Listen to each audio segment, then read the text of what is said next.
আল্লাহ পাক রব্বুল আলামিনের নবী নবী মুহাম্মদ সাল্লাল্লাহু আলাইহি সাল্লাম বলেন, ইন্নাল্লাহা হারামা আলাইকুম হুকুকুল উম্মাহাত। বুখারী শরীফের হাদিস।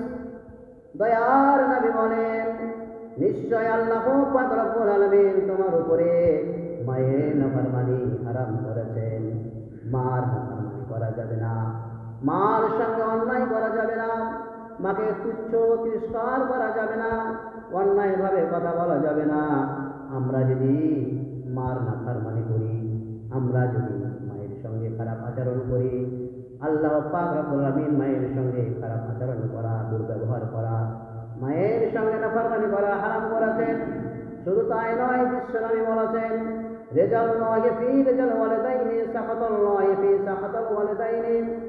আল্লাহ পাক রব্বুল আলামিনের নবী বলেন, পিতামাতার সন্তুষ্টিতে, পিতামাতার রাজিতে, পিতামাতা যদি সন্তান সন্ততির উপরে সন্তুষ্ট থাকেন, খুশি থাকেন, সেই সন্তানের উপরে আল্লাহ পাক রব্বুল আলামিন সন্তুষ্ট থাকেন, খুশি থাকেন।